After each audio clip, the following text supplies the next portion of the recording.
गंगा सिंधु सरस्वती च जमुना गोदावरी नर्मदा कावेरी सरजू महेंद्र तनया चर्मावती रेणुका क्षिप्रा भोगवती महासुर नदी चित्रोत्पला गंडुकी पुण्या पुण्य बले जले समुद्र सहित कुर्वमुस्तुते मंगलम।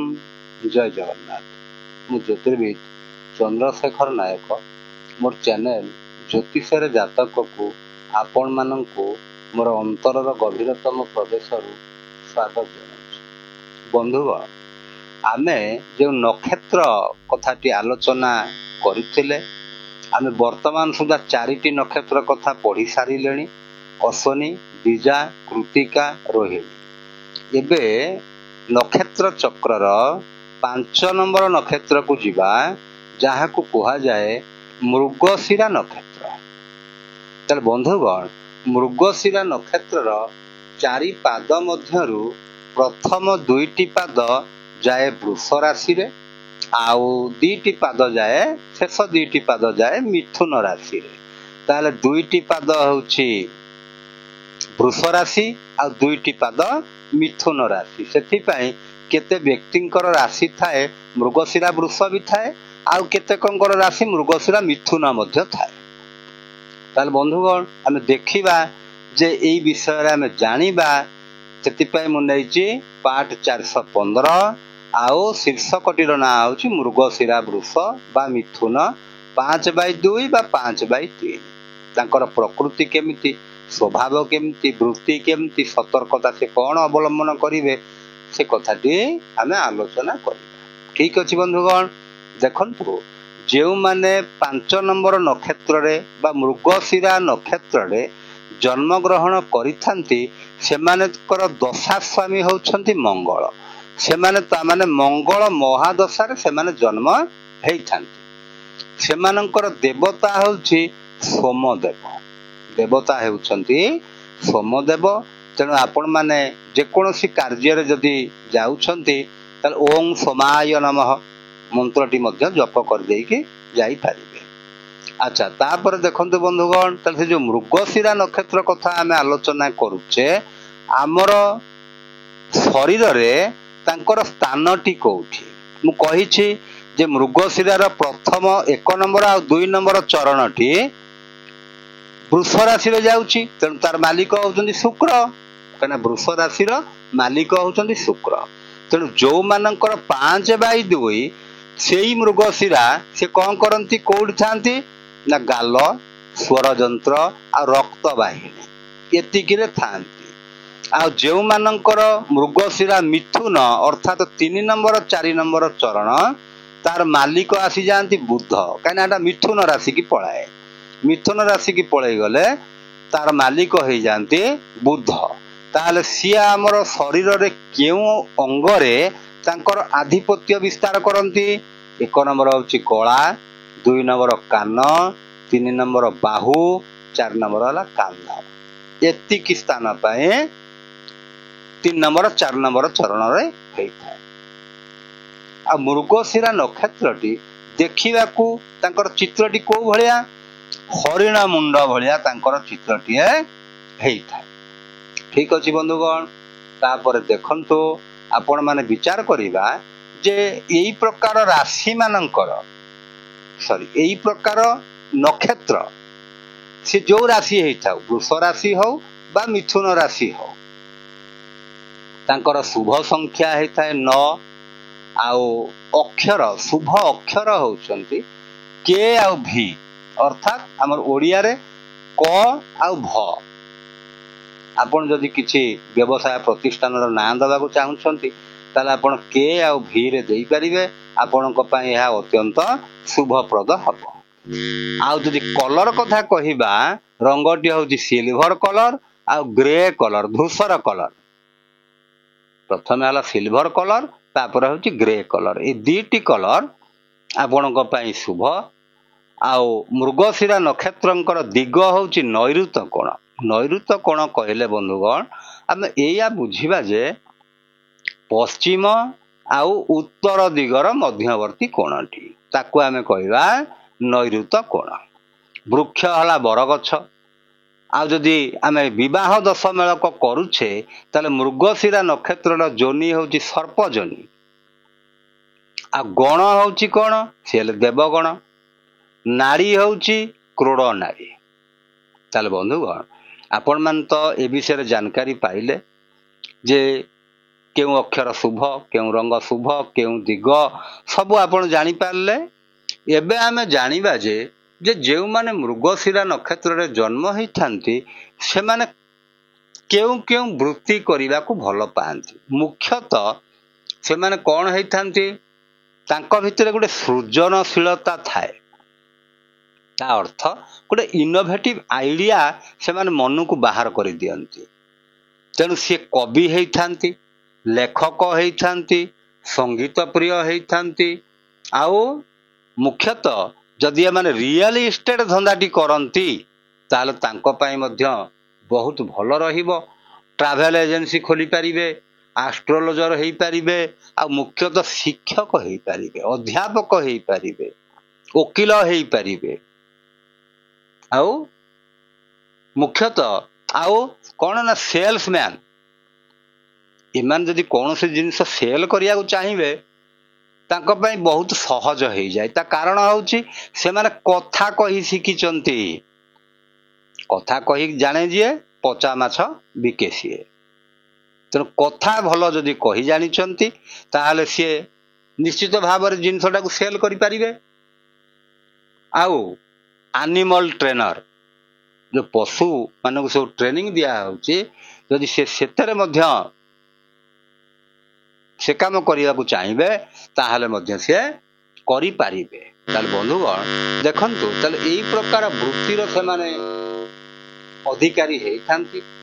ଆଉ ମୁଖ୍ୟ କଥା ହେଉଛି ଯେ ମୃଗଶିରା ନକ୍ଷତ୍ରରେ ଯେଉଁମାନେ ଜନ୍ମଗ୍ରହଣ କରିଥାନ୍ତି ସେମାନେ ଶୁକ୍ରଙ୍କର କ୍ଷେତ୍ରରେ ଆଉ ବୁଧଙ୍କର କ୍ଷେତ୍ରରେ, ମୃଗଶିରା ବୃଷ କଥାଟି ଆଗ ଆଲୋଚନା କରିବା ଯେ ଯେଉଁମାନେ ମୃଗଶିରା ବୃଷରେ ଜନ୍ମଗ୍ରହଣ କରିଥାନ୍ତି ସେମାନଙ୍କର ରାଶି ମାଲିକ ହେଉଛନ୍ତି ଶୁକ୍ର।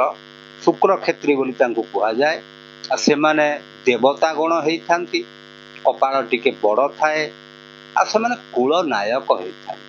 ଅର୍ଥାତ୍ କୂଳରେ ବା ବଂଶରେ ଭଲ ମଣିଷଟିଏ ସିଏ ବୋଲି ନାଁ କମେଇଥାନ୍ତି। ଆଉ କଥା କହିବାରେ ବହୁତ ପ୍ରମ୍ପ୍ଟ ସେମାନେ ଥାନ୍ତି। କଥା କୁହାରେ ତାଙ୍କୁ କେହି ପାରିବେ ନାହିଁ।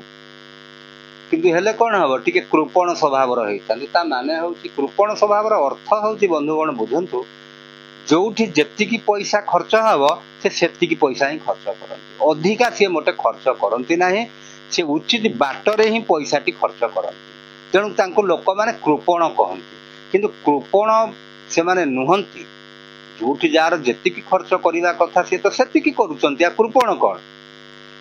ଆଉ ଭାବି ଚିନ୍ତିକିରି କଥାଟିଏ ଆରମ୍ଭ କରନ୍ତି, ଭାବି ଚିନ୍ତିକିରି କାର୍ଯ୍ୟଟିଏ ଆରମ୍ଭ କରନ୍ତି। ସେ ହଠାତ୍ କିରି ଏମିତି ଆରମ୍ଭ କରି ପକାନ୍ତି ନାହିଁ। ଆଉ ତାଙ୍କର ବୁଦ୍ଧି ଅତି ବିଚକ୍ଷଣ ହେଇଥାଏ। ସେ ବହୁତ ବୁଦ୍ଧି ସମ୍ପନ୍ନ ବ୍ୟକ୍ତି ହେଇଥାନ୍ତି। ଦେବ ବ୍ରାହ୍ମଣରେ ଭକ୍ତି କରନ୍ତି, ଗୁରୁଜନ ମାନଙ୍କୁ ଭକ୍ତି କରନ୍ତି, ବହୁଜନ ପ୍ରିୟ ହେଇଥାନ୍ତି। ତାଙ୍କର ପପୁଲାରିଟି ବହୁତ ଥାଏ, ଲୋକ ତାଙ୍କୁ ବହୁତ ମାନେ ତାଙ୍କର ଫଲୋଅର ଥାନ୍ତି। କିନ୍ତୁ ହେଲେ କ'ଣ ହେବ, ସେ ବୁଦ୍ଧିରେ ବହୁତ ପ୍ରଖର ବୁଦ୍ଧି ତାଙ୍କର ଥାଏ। ଏମାନେ ବାଲ୍ୟ କାଳରେ ବହୁତ ସୁଖ ପାଇଥାନ୍ତି। ଆଉ ଏମାନେ କ୍ଷମାଶୀଳ ମଧ୍ୟ ହେଇଥାନ୍ତି। ବନ୍ଧୁଗଣ ଇଏ ସହଜରେ ଝମେଲାରେ ପଶିବା ପାଇଁ ଚାହାନ୍ତି ନାହିଁ। ତେଣୁ କ୍ଷମାଶୀଳ ହେଇଥାନ୍ତି। ଆଉ ଯେତେ ପ୍ରକାର ଭଲ ଦ୍ରବ୍ୟ ଅଛି, ସୁଗନ୍ଧିତ ଦ୍ରବ୍ୟ ତାଙ୍କୁ ଭଲ ଲାଗେ।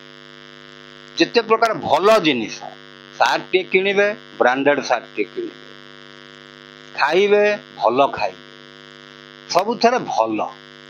ଇଏ ଖରାପ ଜିନିଷଟାକୁ ବା ଅଳ୍ପ ଟଙ୍କାର ଜିନିଷଟାକୁ ତାଙ୍କର ପସନ୍ଦ ହୁଏ ନାହିଁ। ଆଉ ଭାରି ଆହାର ପ୍ରିୟ ହେଇଥାନ୍ତି ସେମାନେ, ଖାଇବା ପାଇଁ କିନ୍ତୁ ସ୍ୱଳ୍ପାହାରୀ, ଅଳ୍ପ ଅଳ୍ପ କରି ଖାଆନ୍ତି। ସିଏ ବେଶୀ ଖାଆନ୍ତି ନାହିଁ, କିନ୍ତୁ ବହୁତ ଥର ଖାଆନ୍ତି। ଆଉ ଏମାନେ ମୁଖ୍ୟତଃ ସୁନ୍ଦର ଦେହ ତାଙ୍କର ହେଇଥାଏ, ଶ୍ୟାମଳ ବର୍ଣ୍ଣ ବି ହେଇଥାଏ। ଆଉ ତାଙ୍କର ବାଳଟି ଭାରି ସୁନ୍ଦର ହେଇଥାଏ। ଆଉ ଏମାନେ ରାଜପୂଜା ପାଆନ୍ତି। ମୁଖ୍ୟତଃ କୃଷି ଆଉ ଜ୍ଞାନ ପ୍ରିୟ ସେମାନେ ହେଇଥାନ୍ତି। କୃଷି କାର୍ଯ୍ୟ ଯଦି ସେମାନେ କରନ୍ତି ଭଲ କରନ୍ତି। ଆଉ ଜ୍ଞାନ ପ୍ରିୟ ଇଏ ବହୁତ ହେଇଥାନ୍ତି। ଆଉ ମୁଖ୍ୟତଃ ତାଙ୍କର ଜୀବନର ଉତ୍ତରାର୍ଦ୍ଧରେ ସେମାନେ ବୈରାଗୀ ଭଳି ଜୀବନଯାପନ କରିବା ପାଇଁ ପସନ୍ଦ କରନ୍ତି। ତାର ଅର୍ଥ ସାଂସାରିକ ମାୟାମୋହ ବନ୍ଧନରୁ ସେମାନେ ମୁକ୍ତି ହେବାକୁ ଚାହାନ୍ତି। ତାହେଲେ ବନ୍ଧୁଗଣ ଦେଖନ୍ତୁ, ଏଇ ଯେଉଁମାନେ ମୃଗଶିରା ବୃଷ ରାଶିର କଥାଟିଏ ମୁଁ ଏଗୁଡ଼ିକ କହିଲି। ଯେଉଁମାନଙ୍କର ମୃଗଶିରା ମିଥୁନ ହେଇଥାଏ ସେମାନଙ୍କ କଥା ଟିକେ ଭିନ୍ନ। ସେମାନେ ହେଉଛନ୍ତି ବୁଧ କ୍ଷେତ୍ରୀ। ଆଉ ଦେବଗଣ ସେମାନେ ହେଇଥାନ୍ତି, ଶ୍ୟାମଳ ବର୍ଣ୍ଣ ହେଇଥାନ୍ତି। ଆଉ ତାଙ୍କର ହାଇଟ୍ ସେତେ ହାଇଟ୍ ନଥାଏ, ଗୋଟେ ନର୍ମାଲ ହାଇଟ୍ର ଲୋକ ସିଏ ହେଇଥାନ୍ତି। ତାଙ୍କର ପାଦ ତଳ ଆଉ ବାହୁ ଗୁଡ଼ିକ ଭାରି ସୁନ୍ଦର ହେଇଥାଏ। ଆଉ ସିଏ ସବୁବେଳେ ଚାହାନ୍ତି ମୋତେ ଲୋକ ଚିହ୍ନନ୍ତୁ, ଜାଣନ୍ତୁ, ମୁଁ କେମିତି ଲୋକ ମୁଖରେ ପରିଚିତି ପ୍ରସିଦ୍ଧି ପାଏ। ଆଉ ବେଳେବେଳେ ମିଛ କଥା ବି କହିଦିଅନ୍ତି।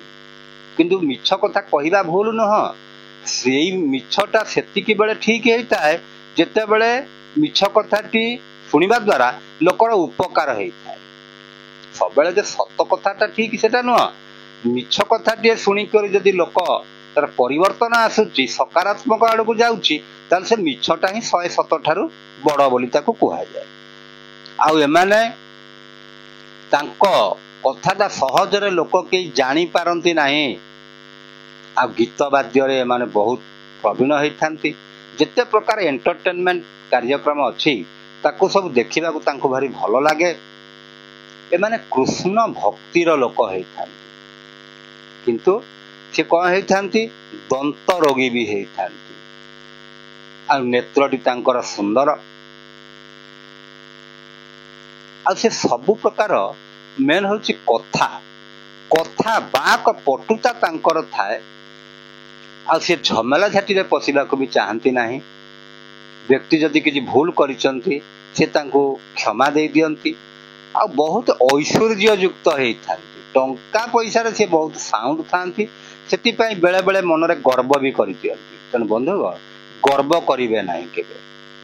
ଆଉ ବିଦ୍ୟାବନ୍ତ ହେଇଥାନ୍ତି ଯେ ପାଠ ପଢ଼ିବାର ଅର୍ଥ ହେଲା ସେ ସବୁ କଥାକୁ ତାର୍କିକ ଯୁକ୍ତିରେ ବୁଝିବାକୁ ଚାହାନ୍ତି। ତାଙ୍କୁ ଗୋଟେ କଥା କହିଦେଲେ ସେ ସହଜରେ ଗ୍ରହଣ କରନ୍ତି ନାହିଁ, ଯେପର୍ଯ୍ୟନ୍ତ ସେ କଥାର ମୂଳ ପର୍ଯ୍ୟନ୍ତ ସେ ନ ପହଞ୍ଚିଛନ୍ତି। ଆଉ ବିଦ୍ୟାବନ୍ତ ହେଇଥାନ୍ତି, ଜ୍ଞାନବନ୍ତ ହେଇଥାନ୍ତି, କୌତୁକୀ ମଧ୍ୟ ହେଇଥାନ୍ତି। ଥଟ୍ଟା ତାମସା ଲୋକଙ୍କ ସାଙ୍ଗରେ କରିବା ପାଇଁ ତାଙ୍କୁ ଭାରି ଭଲ ଲାଗେ। ଆଉ ବଂଶରେ ଗୋଟେ ପରିଚିତି ଲୋକ ମଧ୍ୟ ହେଇଥାନ୍ତି। ଆଉ ଇଏ ଯେତିକି କ୍ଷୀର ଜାତୀୟ ଜିନିଷ ଅଛି ତା ଦେହରେ ବହୁତ ଶ୍ରଦ୍ଧା ଥାଏ ତାଙ୍କର। ଆଉ ଇଏ ବହୁଜନ ନାୟକ ହେଇଥାନ୍ତି। ତା ମାନେ ତାଙ୍କର ପ୍ରସିଦ୍ଧି ବହୁତ ଥାଏ। ତାଙ୍କୁ ବହୁତ ଲୋକ ଭଲ ବୁଝନ୍ତି। ତାପରେ ଦେଖନ୍ତୁ ବନ୍ଧୁଗଣ, ତାଙ୍କର ବଦଗୁଣ ଏତିକି ଗୋଟିଏ ଯେ ସେ ଲୋକଙ୍କୁ ସହଜରେ ବିଶ୍ୱାସ କରନ୍ତି ନାହିଁ। ବନ୍ଧୁଗଣ ତେଣୁ ସବୁ କଥାରେ ଆମେ ଲଜିକ୍ ଖୋଜିଲେ ହୁଏ ନାହିଁ। ତେଣୁ କେତେ କଥା ବି ଆମେ ଅନ୍ଧ ଭାବରେ ବି ବିଶ୍ୱାସ କରିବାକୁ ହୁଏ। ଆଉ ଗୋଟେ କଥା ହେଉଛି ମନ ଭିତରେ ଆପଣ କେବେ ଗର୍ବ ଆଣିବେନି। ମୁଖ୍ୟତଃ ଧନକୁ ନେଇ କେବେ ଗର୍ବ କରିବେ ନାହିଁ। ଧନକୁ ନେଇ ଯଦି ଗର୍ବ କରିବେ ଆପଣଙ୍କର ଗର୍ବଟି ଖର୍ବ ହେଇଯିବ। ତା ଅର୍ଥ ଆପଣଙ୍କର ଧନ ନାଶ ହେଇଯିବ। ତେଣୁ ସେଥିପାଇଁ ଆପଣ କେବେ ଗର୍ବ କରିବେ ନାହିଁ। ବନ୍ଧୁଗଣ ମୁଁ ଭାବୁଛି ଆପଣମାନେ ବୁଝି ସାରିଲେଣି। ଯଦି ଆପଣଙ୍କୁ ଭଲ ଲାଗିଥାଏ ଲାଇକ୍ କରିବେ, ସେୟାର କରିବେ, ସବସ୍କ୍ରାଇବ୍ କରିବେ। ଏତିକିରେ ରହିଲି ବନ୍ଧୁଗଣ। ଜୟ ଜଗନ୍ନାଥ।